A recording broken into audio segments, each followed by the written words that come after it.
সম্মানিত ভিউয়ার্স, আসসালামু আলাইকুম। প্রাইমারি আইটি সলিউশন ইউটিউব চ্যানেলে আপনাকে স্বাগতম। তো আজকে যে বিষয়টি আলোচনা করব তা হলো, অনেকে আমাকে বলতেছেন যে ভাইয়া এই স্লিপ মধ্যমেয়াদী পরিকল্পনা ও বাজেট এগুলো তো ডাউনলোড করা যাচ্ছে না, ডাউনলোড করলেও পাওয়া যাচ্ছে না, ডাউনলোড অপশন আসতেছে না, এরকমের অনেক অভিযোগ করতেছেন। তো তাদের উদ্দেশ্যে আজকে বলবো যে কিভাবে আপনারা সুন্দরভাবে ডাউনলোড করতে পারবেন আর কি করলে ডাউনলোড করতে পারবেন না।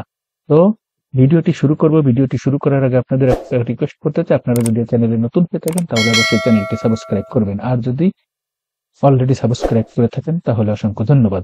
তো চলুন শুরু করা যাক। আপনারা প্রধান শিক্ষকের আইডি দিয়ে আইপিএমআই পোর্টালে প্রবেশ করবেন। করার পরে এখনো পর্যন্ত স্লিপ মধ্যমেয়াদী পরিকল্পনার আবেদনটি এখনো জমা দেন নাই, তাদের কিন্তু এখনো এরকমের অবস্থায় দেখাবে। দেখেন এই যে, তো আমি জমা দিয়েছি, তারপরেও কিন্তু আমাকে দেখাচ্ছে, কিন্তু আমার এটিও স্যার এখনো এটি অ্যাপ্রুভ করেন নাই এবং ফেরতও পাঠান নাই, ক্যান্সেলও করেন নাই। সে অবস্থায় এরকমের দেখাবে। তো আপনারা এখান থেকে ক্লিক করে নেবে। আর যারা ইতিমধ্যে পাঠিয়ে দিয়েছেন, অনুমোদন হয়ে গেছে, তারা কিভাবে ডাউনলোড করবেন সে বিষয়টিও দেখাবো। এখন আমারটা এখনো অনুমোদন হয় নাই, আমি এখানে ক্লিক করে দেব।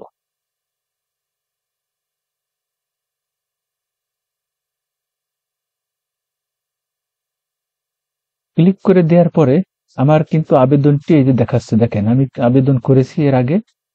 হ্যাঁ, এই যে এইভাবে দেখাবে। তো আপনার আবেদন এইভাবে আপনারা পাবেন।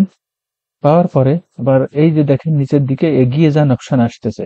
অনেক করা যায়, এখান থেকে যদি প্রিন্ট করতে হয় কন্ট্রোল পি দিলে কিন্তু এই ড্যাশবোর্ডের এই সব এসে যায়, পাতা কেটে যায়, অনেকটা সমস্যা হয়। তো এখান থেকে আমরা প্রিন্ট দেব না, আমরা প্রিন্ট দেব এগিয়ে যান অপশনে। এগিয়ে যানে ক্লিক করে দেব। এগিয়ে যানে ক্লিক করে দেওয়ার পরে কিন্তু এই যে দেখেন প্রিন্ট অপশন চলে আসছে। অনেকে মনে করতে পারেন এই প্রিন্ট মানে আসলে প্রিন্ট। এই প্রিন্ট মানে এখানে কিন্তু শুধু প্রিন্ট নয়, এখান থেকেও কিন্তু সেভ করে নেওয়া যাবে। এই বিষয়টি আপনাদের মাথায় রাখতে হবে। তাহলে আমরা এই প্রিন্ট অপশনে ক্লিক করে দেব। প্রিন্ট অপশনে ক্লিক করে দেওয়ার পরে আপনার এই ল্যাপটপটি যদি প্রিন্টারে যুক্ত থাকে তাহলে এখানে প্রিন্টার দেখাবে। সেক্ষেত্রে আপনারা এখানে ক্লিক করে দিবেন। ক্লিক করে দেওয়ার পরে দেখেন সেভ টু পিডিএফ এই অপশনটা দেখতে পাবেন। ঠিক আছে, তো এইটি ক্লিক করে দিবেন। তাহলে এই সেভ টু পিডিএফ এখানে চলে আসবে। তারপরে এইখানে এই সেভ অপশনে ক্লিক করে দিবেন। সেভ অপশনে ক্লিক করে দেওয়ার পরে আপনি কোথায় রাখতে চাচ্ছেন এই জিনিসটা, সেই জায়গাটা দেখিয়ে দিতে বলবে। তার জন্য আপনি এখান থেকে আমি এই যে ডেস্কটপ এটা দিয়ে দিতে পারি। তো ডেস্কটপ আমি সিলেক্ট করে দিয়ে এই সেভ অপশনে ক্লিক করে দিলাম। দেখেন এই যে সেভ হচ্ছে। তো এখানে ক্লিক করে দেওয়ার সাথে সাথে কিন্তু এটি সেভ হয়ে যাবে।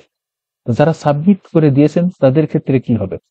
ঠিক আছে, তো সাবমিট করার পরেও কিন্তু আপনি এটি প্রিন্ট করতে পারবেন। একই নিয়মে আবেদনে চলে যাবেন। এই যে এখানে এসে দেখেন এই যে স্লিপ আবেদন, এখানে চলে যাবেন।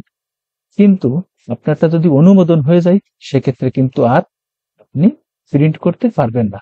তারপরেও আপনার যদি একেবারেই আপনি প্রিন্ট করে না থাকেন, সেক্ষেত্রে আপনি কিছুটা তথ্য রাখার জন্য কি করতে পারেন, স্লিপ আবেদনের তালিকা এখানে চলে যাবেন।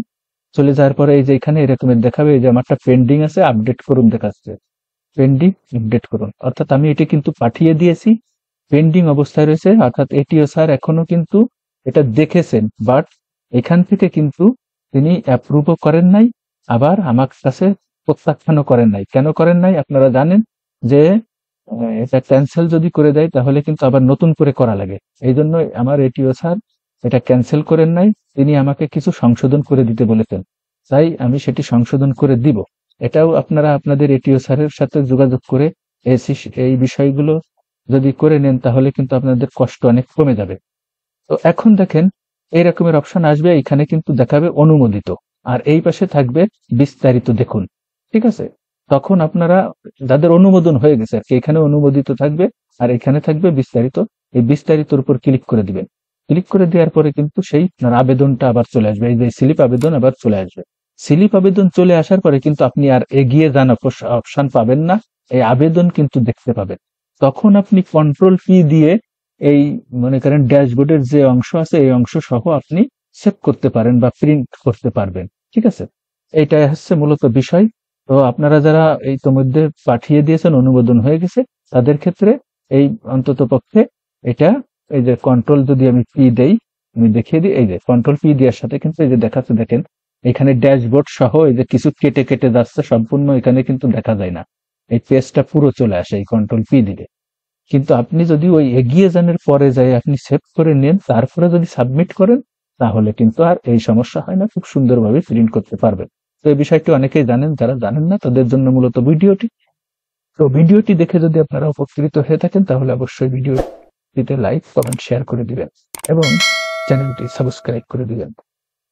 পরিশেষে সবার সুস্বাস্থ্য মঙ্গল কামনা করে আজকের মতো এখানেই শেষ করছি। আল্লাহ হাফেজ।